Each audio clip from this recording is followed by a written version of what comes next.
day. So let's just get started with this since I started a little late. This is the outline of the talk. I'm not going to go through and read the entire list.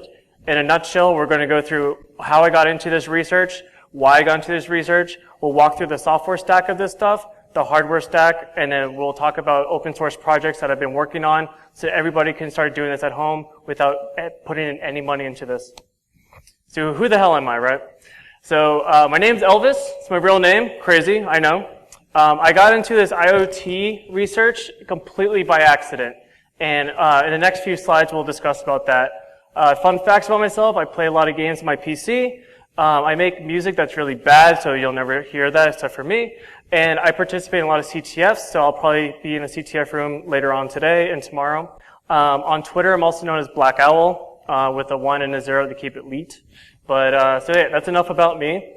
So what sparked all this research, right? Why did I get into this? So, at my previous job, I worked for Tipping Point, and I had a coworker who goes by Headless Zeke. He's recently spoken, well, last year he spoke at DEF CON, he'll be speaking this year again. But he decided to go home one day and fuzz his TP-Link device, specifically targeting the UPnP SOAP interface. And he made a really dumb fuzzer looking for command injection. Anywhere that was a SOAP action call that required a string argument, boom, let's just put in like backtick, wget something and see what happens, right? Within 5 minutes of running his fuzzer, he found a really nasty vuln. And it wasn't particular to just his device. It was actually the Realtek, it was the manufacturer, Realtek. It was the manufacturer themselves that had the problem with it. So it wasn't just TP-Link, it affected multiple vendors. So it was kind of a big deal. So this kind of sparked some interest in me because I had a lot of embedded devices at my own home, and many of you probably have the same thing as well, just random electronics piling up, right? So I decided to go home, and I was like, well, before I started doing this research, what's the actual theoretical impact? What can we actually do if somebody was going to be malicious, right? So I decided to go home, and I was like, all right, let me just do a simple HP get against this HP daemon on my embedded device, or it was a router. And so I took this particular string, and since we're super awesome researchers, I went on Shodan, and I was like, just show me results for server BOA. It's an open source HP daemon, but still, I just wanted to see. And I got over 1 million results. I'm like, cool. So if I was actually to pop something on here, or someone else, theoretically, this could be a big deal, right? It's just not like, oh, it's one minor, one-off type thing. It could actually be a big problem. So I went home and I found vulnerabilities, and we'll discuss how I did that. But I found within 2 weeks about 13 vulnerabilities resulting in remote code execution under the context of root. That's pretty sweet, right? Cool. So how did I do this? Well, I started with the same techniques Headless Zeke did. I was fuzzing everything I could find. I fuzzing HP daemon, all the HP headers, the Yuri, everything I could think of. I was doing Konami codes, Mortal Kombat blood codes. Nothing was working, and it got me super upset. So that's when I started learning about firmware extraction, and I learned about a tool called binwalk by a guy who's known as Craig or DevTTYS0. So binwalk in a nutshell, it's just literally a magic byte structure parser. It finds magic bytes or structures within a binary image and just tries to extract it based on what it knows. So great, cool. So before I started going into this a little further, the target architecture that I was going for was MIPS. And I came from an x86, x64 assembly background. I don't know MIPS assembly. So I had to think really fast, how can I teach myself this assembly, because I'm going to have to start reading this in either IDA, Radar, whatever you want to pronounce it. Quick note, I'm probably going to butcher some names, so bear with me. And so I need to learn this stuff very, very quickly without reading the manual. I hate reading assembly manuals. They're boring, tedious. We need something more hands-on and practical. So I learned about something called build root as well. We'll go over that a little bit. But I was able to make a cross-compiler, that would do MIPS assembly. So I know C. Great. I know C really well. So I was like, well, how can I teach myself this? So I made a really, really simple C function. I just wanted to pass arguments around, do return values, initialize variables, local variables as well, and see what does it look like. So right off the bat, you'll see S8. It is also known as FP, the frame pointer. So just, know that this is the local frame pointer for this function. So off the bat, we see the zero register being populated to that offset of S8. So I know that's ret value for that integer. And then so for A0, we load 68, right? We load immediate, it's going to be an integer. 68 is the same thing as 44 in hex. So now I know A0 before a function call is going to be the very first argument being passed to a function. And as we keep going on A1, and it goes up to A4, and once we pass A4, it doesn't show this as an example, everything gets pushed onto the stack. So, and also return values. Earlier I knew the offset from S8, so now I know the return value for that from V0 is being pushed into that same offset. So now I know that V0 is going to be my return values whenever that's going to be popped back from a return, when the function returns. And so on and so on. So we go printf, second argument, A1, because A0 is going to be the format string, right? And the last thing was the return value for the main function where I put a D word in there. So 43, 43, 43, 43, so, or all capital C's, right?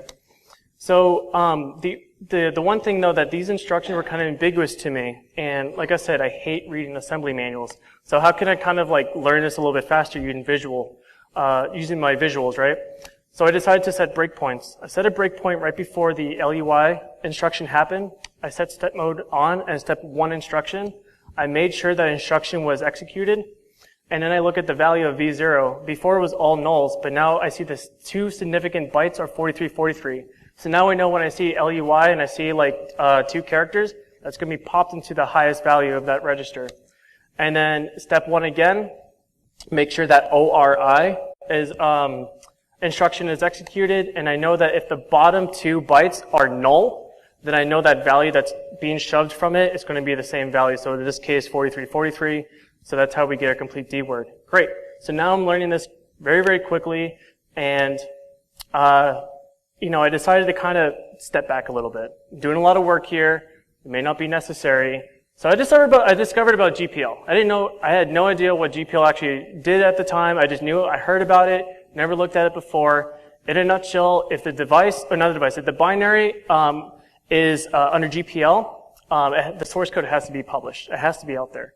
So I was like, well, let's see if this is actually true. So what if I Googled, say, vendor A GPL?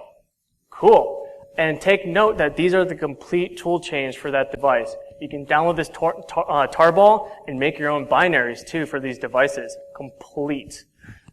Let's see here. I have a TV that's smart. That's kind of, whatever. It's cool. But it's under GPL. The entire tool chain, again, under GPL. And then maybe product A, GPL, same thing. There's the complete tarball that has everything that you need to make your own binary for your target device. And it goes on and on and on. I'm not going to list everything. It goes infinity and beyond, right? So that's enough about kind of the software stuff, really introductory. So let's talk about the hardware stuff. So your IoT lab shopping list, the beginner's your bread and butter of everything. 90% of the time when I audit a device, this is all that I use. I use a FT232H board. It's by Adafruit. It's just a USB to serial interface that supports UART, JTAG, I2C, and SPI serial protocols. It's $15. There's something else called the Shikra. It uses the same microcontroller. The Shikra's a little bit more user-friendly than the Adafruit, but I'm cheap. And if I blow something up, I don't want to be like, oh, I just spent $50. It's a great board, and Adafruit has a great write-up on what all the pins are doing and how to set up JTAG, and have a great library for it as well. A multimeter for finding ground and finding power as well.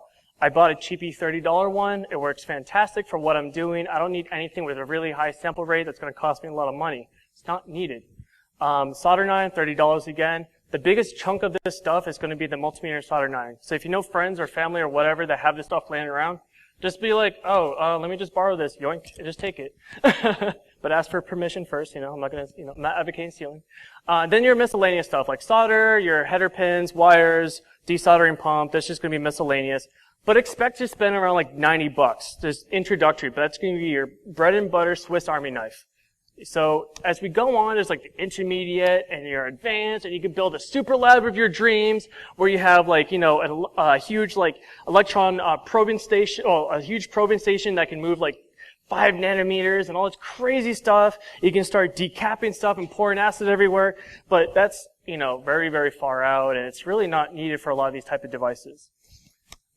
So let's actually start getting into it. So how many people in here have actually done any kind of like embedded device hacking stuff or played around with embedded devices? Sweet. So a few of you guys. So you might know something called UART, right? So UART, in just a very, very high-level explanation, is just a serial interface that just spits out text. It looks like Telnet, it looks like SSH. This is all that it is. Thinking that you have a Linux-based operating system loaded on it. As we go on, you'll see like Cortex-based processors that don't utilize memory management unit. They're using real-time operating systems, but that's for a different discussion. So finding UART. So if I wanted to see what this board looks like without opening it up, maybe I just bought a new thing and I don't really want to void my warranty right off the bat. Every single wireless device in the United States or so has to go through something called FCC qualifications. So there's something on here called the FCC ID that I highlighted in red. Go to the FCC website, and they have something called internal photos. You'll see sometimes that this stuff is kind of held behind, but it's only for like a few months. So if it's not available, wait a few months and come back again. So we click the internal photos, and there's the PCB board. And if you guys ever done UART and stuff, those groupings of 5 pins are very familiar to us. It looks like UART. Let's try the probe and see what the hell happens, right? And then the stuff behind it will be possibly JTAG as well. So first things first. So finding UART. So don't do what I did. Learn from my mistakes. Find your ground first. That's how I blew up a bunch of these serial interfaces. Don't go willy-nilly brute forcing your way around because your wallet's going to hate you eventually. So what I did was, this is actually the ground pin. I discovered it by finding a common ground. This may not be the case. Usually stuff like USB, the USB casing around it's a great ground point as well. But just doing that is the great way to find it. But don't use continuity mode. And I'll show you why in the next slides. You want to use resistance. Once you find your resistance that comes to absolute 0, you know those 2 pins are on the same plane. So this is what it looks like with continuity mode. This is my logic analyzer capturing analog information. So right over here is just me moving the dial, which is why there's a lot of noise. This is the multimeter in continuity mode, and there's a dip because I actually unplugged it, and I was like, oh crap, I put it back in. But it's spitting out 1.6 volts. If there's any kind of like small fuses that's in the way from point A to point B when you find your ground, you may trip them. We don't want to do that when we're doing this kind of stuff because you could disable JTAG completely by accident. So don't use this mode. It's completely, I used to say this, like to use it, but it's completely wrong. You don't want to use this. Because in resistance mode, there's barely any voltage being pumped out at all. It's just measuring resistance from point A to point B. It's a very easy way and a very sure way to make sure you're not tripping any kind of fuses or breaking things. So UART in a nutshell is this. It's receive the transmit, receive the transmit to receive. It's like a phone call. You speak into the microphone, and then someone listens with their ear. Same thing with a common ground. The only thing, there's no clock for the two things to sync up as. You have to know what the baud rate is. And I don't know about you guys, but I absolutely hate brute forcing baud rates. It's slow, it's annoying, I absolutely hate it. So how can we find this in a better way, right? So this is the logic analyzer that I have by Soleil. It's a Logic 8. Got it for about $160 or so with a coupon. And I took a 20-second digital capture. It looks kind of meh, but if we just use our CSI cyber skills and we enhance, we actually see what's going on, right? So what I'm looking for in this instance is kind of like the shortest width bit, right? So it's when the falling edge and the rising edge happen again. I'm not looking for the exact precision one. I'm looking for something pretty close. So the way I calculate this is by taking the amount of, so 1 second over the shortest bit length over the time. So in this case, it's microseconds. So we take that and we get to 113636 repeating, which is to standard, pretty close to 115200, right? And that's what we do. So in this case, I put it to the analyzer to say, can you analyze this digital signal to see if you get anything back? And yes. So once I plug that in, it says, well, this particular thing is start with a space. Congratulations. Great. So now I know the pin, I know the baud rate, and now the only thing is the receive of it. And for me, I just kind of brute force my way around, so don't yell at me too much. So going forward, so a lot of UART devices, or a lot of UART interfaces have password protections, and it's annoying, right? We don't want to brute force it because there's also protections in the way of, if the login fails 4 times, completely wipe everything, GG, go home, right? So what we need to do instead is just rip everything out. So this is one of my home devices, and what I did was I identified what kind of flash tip it is. And I just quickly Google searched it, just to see what came back. You can use DuckDuckGo, use any search engine that you want. So make sure you're finding the data sheet. The data sheet would tell you completely everything of these chips, how they work, how to put into a select mode, and these chips are going to be paired to one-to-one. So you can't power on the device, probe it, and start ripping things out, because that chip's going to be the slave to the processor. It's already saying, nope, somebody already owns me. So what we can do as well, do a quick digital capture as well while probing it, turn it on, and make sure everything lines up right. So when the clock happens, you'll see that the chip select goes down, and we see some input happening as well, and the holt's going to be high. So we just look at the data sheet, compare things, and make sure everything's legit, and afterwards we just probe everything up, and then we connect it to our USB serial device using the SPI protocol. We can use something called flash dump. Flash dump supports a lot of different flash chips. It'll just literally dump everything all at once using SPI or quad SPI, depending on what mode you're going to put it in. So it's pretty quick, pretty easy, but the problem is with single SPI mode, this is a 64 megabyte chip. It took me 7 hours to dump the entire flash. Kind of slow, kind of like having a 9600 baud modem and downloading an MP3. Kind of slow. So for me at least, whenever I'm ripping firmware out, I like to desolder the chip and put it on a breakout board. If you guys don't want to be destructive with your product, you can use what's called an SOIC 8 for this 8 pins clip. There's 16, 32, and goes on and on. So you can clip onto it, but you have to be careful. When you supply power to it, you may turn on the processor and other things around it, which may select the chip. So you have to find something called a reset pin on the processor itself, and either put it low or high depending on what the data sheet would tell you. So when it does power on, the processor doesn't do anything at all, just sits there, just twiddling its thumbs, and you can start selecting the firmware chip and ripping everything out. And afterwards, when you get the binary image, run binwalk on it, and you got everything. Assuming everything is non-encrypted. If you have some encryption, you're gonna have to dig a little bit further. So, exploitation. Yeah, this is what we care about, right? We want to break some stuff, we want to pop some shells. So, one thing I've noticed with a lot of vendors is that they're very verbose with their error messages. A lot of debug test code is still in there. So I was able to cause a crash, and it tells me right off the bat, just looking at UART, hey, the return address is 43, just 4 C's. Oh, really? Let me just try it again with D's. Sweet. Now I know my offset as to where RA is without even having to attach a debugger to it just because the application told me when it crashed. Sick.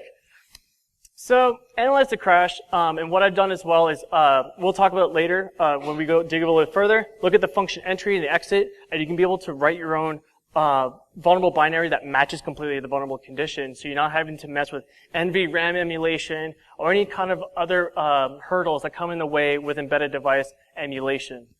So, just analyzing stuff, so remember, I came from an x86 64 world, right? Desktop space. Like we all came from mostly. So I just created a simple stir copy, maybe some printfs in there for debug, but I care about comparing these two assemblies and how they actually line up pretty well. So we have our leave instruction, so we know that EBP and ESP are going to be possibly changed. The value of EBP plus 4 is going to be popped to EBP, ESP is going to be pointed to the stack of that, it's going to be pointed to our 41s, whatever, and EIP once it hits the ret will be popped with 41, 41, 41 as to where ESP is pointing to, right? And we do the same thing. We have our stack of an offset 34 being popped into our return address, FP, which is S8, or EBP equivalent, and then we do a jump register RA, or RET. So we run it, and we have exactly our predictions. EBP is 41, 41, 41. ESP is pointing to where EBP was pointing to. EIP is now taking the value from ESP and just popping it, and ESP moves plus 4. And same thing with here, S8, EBP. RA is a dedicated register for the return address. It does not solve stack buffer overflows, because if you call a function to another function, that return address will be lost, so it has to be popped. It has to be pushed onto the stack. So, with that said, instruction hunting in libc. So I like to say that x86 guys are spoiled. They're super spoiled. Let's look for jump ESP. Oh, look at all the ESPs. I can't hold them all. Sick. MIPS, jump register SP. Go screw yourself. Maybe move SP into T9. Try again, bro. So I don't know why it's calling me bro, but I was sad, and so I had to keep going. So I had to think of a way how I can get the stack pointer into another register that gets called, because hard coding buffer addresses is very dirty and unreliable in my opinion. We can argue about this later, but that's just how I roll. So this is crafting the exploit. So just to get, the stack is executable. Remember that. There's no NX on this processor at all. It's MIPS R3000, MIPS 1, generic. There's no NX on here, so we don't have to worry about dep at all. So the thing is, though, this whole ROP chain, all it does is just getting, so all I do at first is that I want to get S1 and S0 in control. Afterwards, I put S0 in the T9, which in this case was sleep because I was reading about instruction cache. And for this particular processor, it doesn't utilize it, so the sleep function was actually not needed at all. Whatever. So we go down a little bit further. I found that I can add 18 hex to the stack pointer and then put it into A1. And then I put A1 into T9 and I jump to T9. That's exactly how to do this whole jump to the stack and execute it, because I'm not going to hard code stack buffer addresses. We're better than that. So here's another thing too. All right, cool. So now we know how to get to the stack to have the program counter to execute. But how about shell coding, right? So I'm instruction hunting and stuff like that. I like to look at the opcodes whenever I'm looking at the output here for the actual the command itself. But my biggest beef was this: freaking null bytes. I was this close to saying, screw this. I'm going back to x86. GG. Bye bye. I'm not doing this anymore. So, but I was like, you know what? No, we got this. We're researchers. We got to do this, right? So another thing I came across as well was that I had to use some instructions, because when I was able to jump back to the stack, there was a pointer there right before it, and that pointer did not disassemble to any kind of opcode at all. So if it hit that pointer, illegal instruction, crash. Sad day. So in MIPS at least, 4 nulls, because in MIPS it's 4 byte instructions. It's not like arbitrary lengths like x86. So 4 nulls is going to be no operation. That's exactly what it translates out to. It's like hex 90, but just 4 nulls. So what I do is XOR, this is the destination, and this is like the 2 registers that will be, oh shit. Sorry, hold on. Sorry about that. Clicked a little too early. So S0 is going to be the destination, the very first one, and then there's 2 registers, S0 and S0 is going to be the XOR. So I'm nulling out S0, and then afterwards I'm storing what's stored in S0 onto the stack minus some offset to overwrite that pointer so it doesn't crash. And I used RASM to assemble these instructions. It's very quick, very easy. You can use whatever you want, whatever you're comfortable with, any kind of assembler or just some IDA. It doesn't matter. Just use what you're comfortable with. I'm not going to say, oh, you got to use radar. Oh, man. No, not at all. But I just personally use it because it works well for my workflow. So in a nutshell, all I had to do is grab the libc base address by catting the proc maps of that PID whenever it's running. There's no ASLR on here either, and I found a lot of MIPS devices as well, even though randomized VA space set to 2, which means that the library should be randomized. Nothing happened. So that's kind of cool. I've also currently have a device that only 1 byte changes, so that's even cooler. But either way, find your instruction offsets once you have your base address for libc. Craft your shellcode, or just copy and paste it from other places. In this case, I used the Bowcaster one because I wrote some C. We'll go over that a little later as well. Wrote some C, I was going to make my own shellcode, but they already did it for me, and it had all the right with all the right values. So I'm like, all right, never mind. Don't need to reinvent the wheel.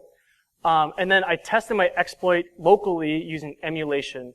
The libc address will be just a little bit different when you emulate it locally. But all I had to do is replace the libc address for the address of my target, and then boom, profit.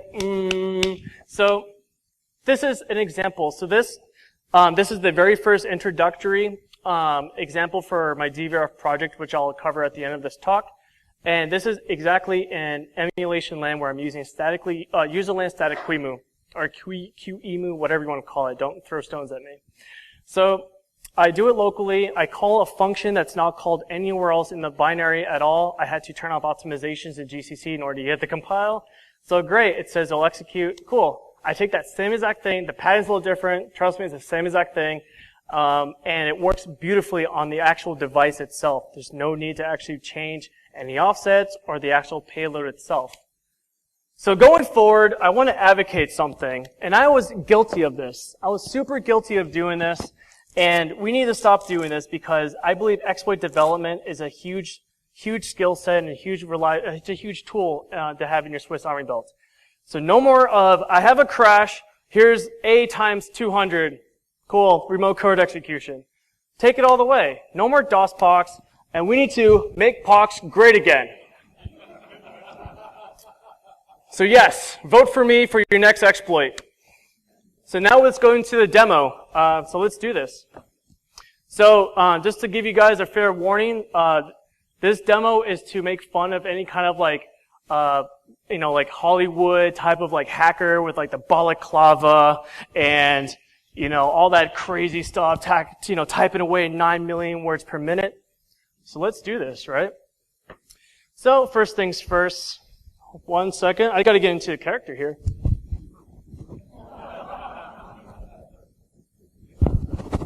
Hello. So, you guys can still hear me, right? Cool. So, what we're going to do here, once I type in the correct password.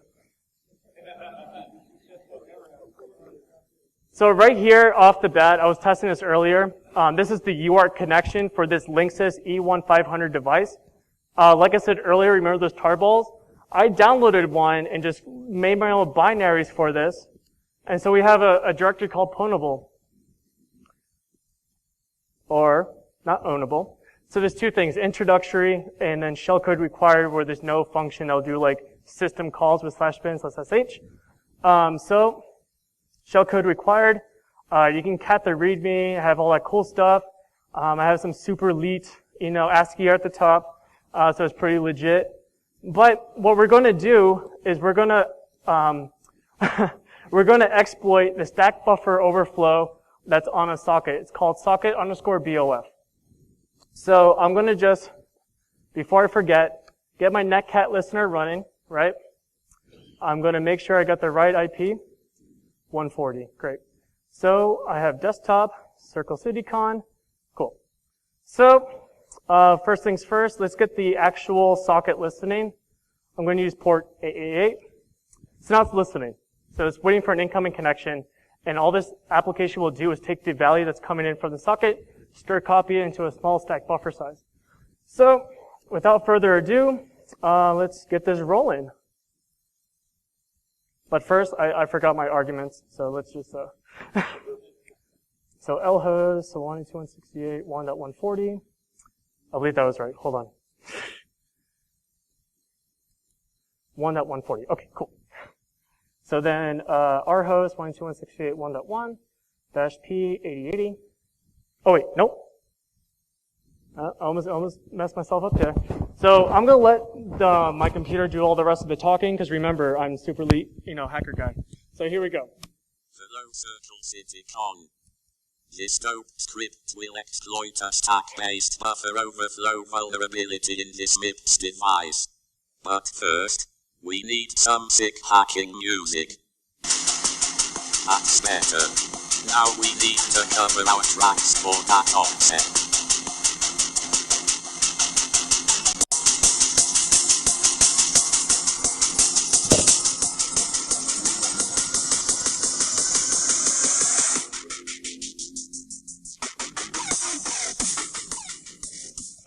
Thank you.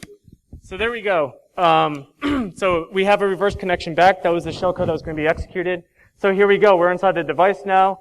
I see that I'm in the shellcode required directory. And if I kill this, we'll see that over here, this process will go away just to validate that it's an actual exploit. I'm not trying to smoke and mirror you guys. And this is really hot. Ugh.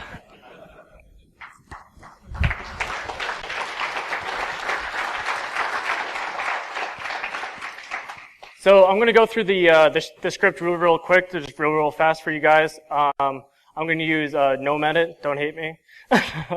So wrong one. Sorry. Ampersand. So basically, like I said before, so this is just the talking stuff. We're not going to go through that. It's just for just for some laughs. So this is the shellcode I got from Bowcaster project. Someone on Twitter notified me about this. And so I'm just doing the concatenation right here of the IP address that's going to connect back to reverse TCP on port 8080. So going down further, so I have my libc address here of the device.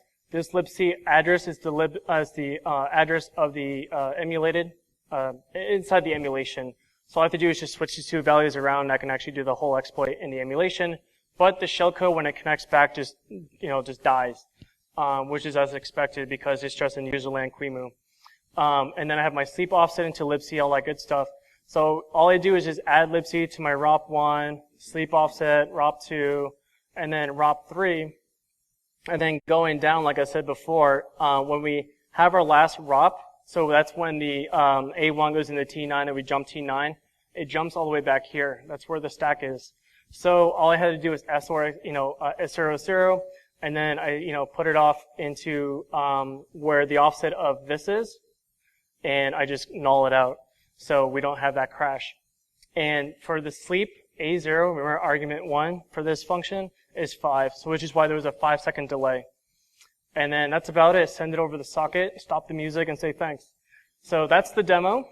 Thank you for bearing with me on that, Thank you guys for that. So the differences that I learned on this, and I'm also doing ARM. I was going to include it today in this talk, but it was a little incomplete, half-assing things. So I didn't want to give you guys bad information, incomplete information. It will be posted online, and I'll let you guys know all about it, because if I can learn this stuff, so can you. This is what this whole talk's about, the process, right? Differences. x86, stack-based buffer overflows are super easy if there's no NX. ROPin is easy as well. Get control of ESP and just know ret. That's all you have to know with ROPin, right? And then know your APIs to call in order to mark memory, either read-write executable or to make new memory allocations with that property. Pretty straightforward. MIPS, stack-based buffer overflows where no NX is a pain. It's just an absolute pain, but it's so satisfying once you get it. ROPin is required in order to do it. Like I said, hard coding stack addresses is very, very dirty in my opinion, and it's kind of bad practice. You want to use offsets. So, because those values may change, right? Those stack address may change from device to device to device. So just using your offsets is much more reliable. ROPing is, like we do the same thing. We just know the APIs. We know which values. So argument value 1 and 2, we just got to pop it into those registers and then go ahead in order to get like mmap or anything else like that to change memory permissions or to allocate new memory space. So in a nutshell, the exploitations concepts are pretty much the same. There's just slight differences, but don't let those differences get you down. Just sit through it and power through. You will get it. So exporting code without GDB server is also a pain. I've cross-compiled GDB and it's public on the Praetorian GitHub, which at the end I will link.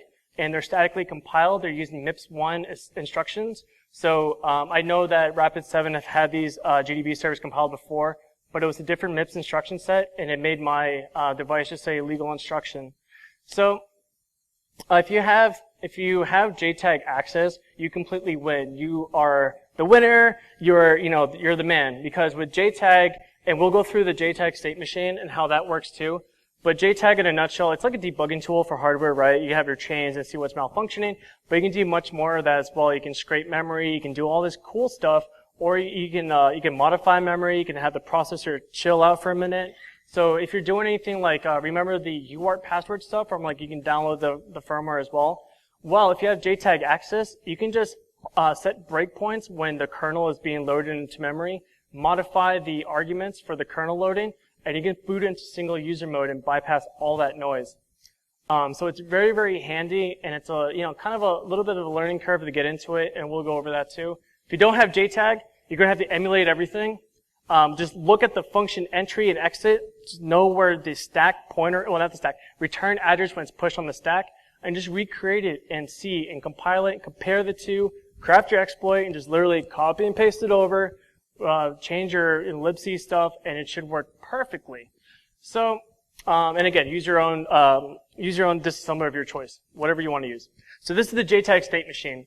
So these lines up here, and where everything goes into, that's going to be the mode select. That's going to modify this. That's going to influence this. And what goes from state to state is going to be the clock. The clock, every single time a new clock happens, so let's say I'm here at run test idle. If TMS is high and we have a new clock, we go to the DR or data register select. If it's still high, we have another clock. We go to the IR scan. If it's still high, we come all the way up here and have the test logic reset, and we sit there until it goes low. So that's how JTAG is going to work. And JTAG in itself is it's like a small processor we have in our instruction and our data registers, like your opcodes and your operands. Same concept.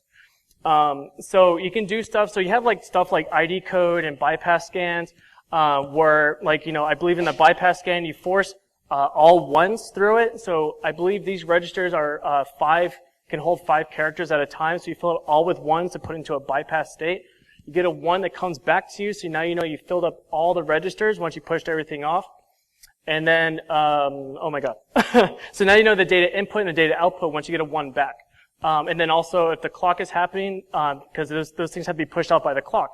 So now you know your clock and you know your data in, data out. So it's pretty quick and easy. And the way I started practicing with JTAG was using this Arduino. Oh god, that picture's horrible up here. This is an Arduino Nano. It uses a Cortex processor because I wanted to do more real-time operating system or real-time exploitation, which I'm still working on. And so it has the JTAG port on it. This is the JTAGulator, which you can buy for like $180. There's other means to make this cheaper as well. There's a JTAG enum project for Arduino Nanos, which you can fork online. And a JTAGulator in its source code states that it's the same exact source code from the JTAG enum project. So you discover JTAG ports. There's a shield that we put out online with just the Eagle file on our Praetorian GitHub as well, where you can make the input, the voltage protectors and all that stuff, and also modify the logic voltage software-wise, instead of having just hard 3.3. You can move it from 1A to 3.3, very, very cheap. Arduino Nano, you can make it for like $10. You have your own JTAGulator. But this is it in a nutshell. We just scan. We want to know TDI, TDO, or clock, and our mode select, because those are the biggest things. And we can also verify that the input and output are exactly the same. So when we shove something in, it should be exactly the same thing out, knowing that how big the register size are. So then talking to JTAG, this is something called OpenOCD. It's an open source tool, right?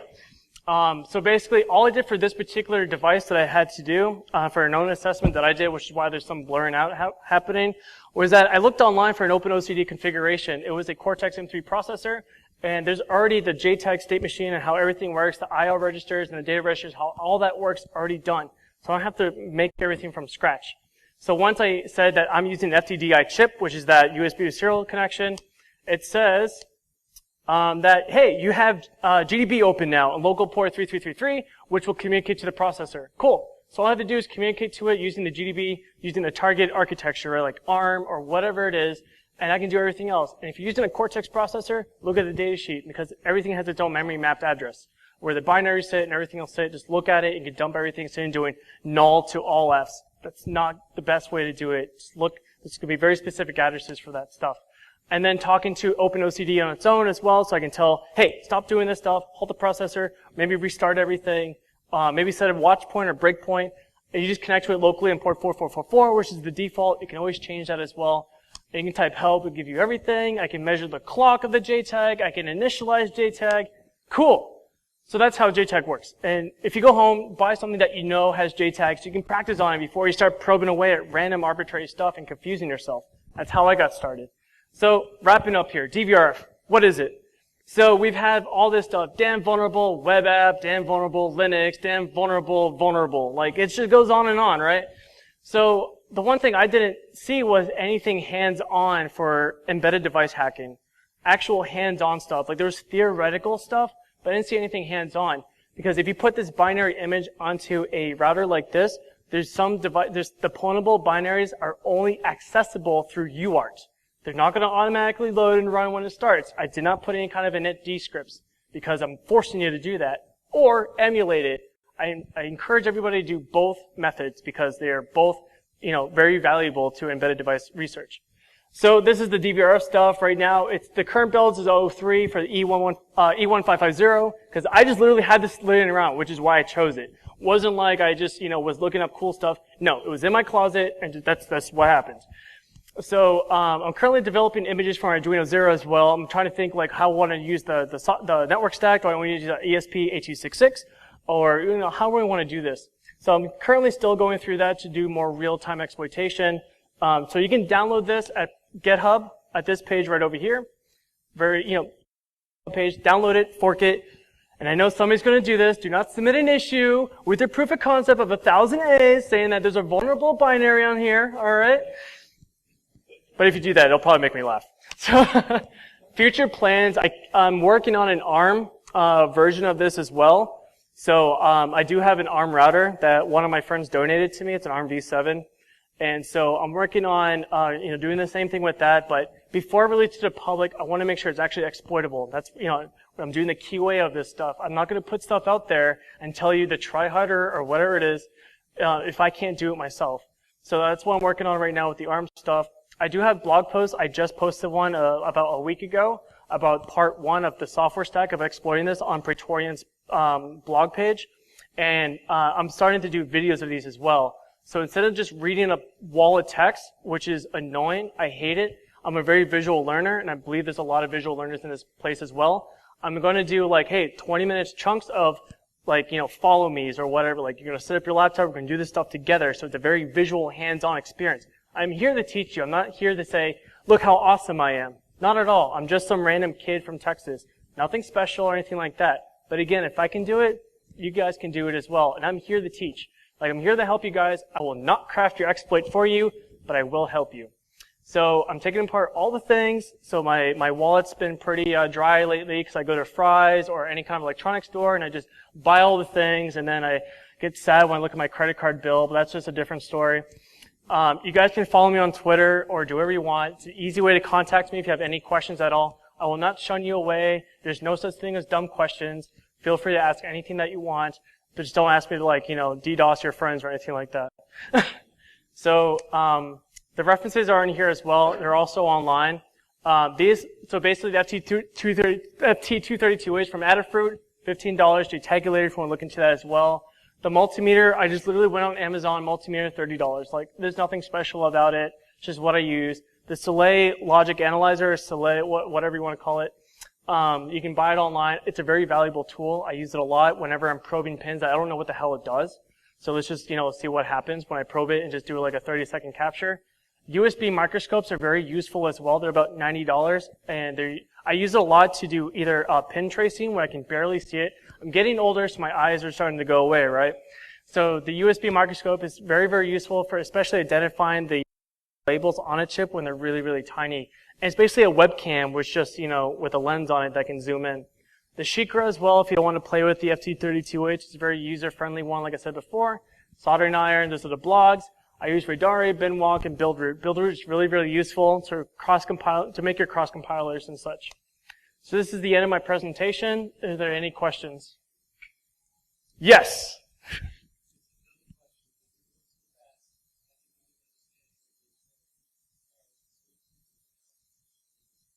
Yeah, it's when you're JTagulating and it says the TDI, which is your data in, TDO, which is data out, you want to check it and it will send a series of bytes and it will compare the two and it'll say either success or failure. Because if it doesn't match, then those pins are not TDI and TDO, or they're not correct.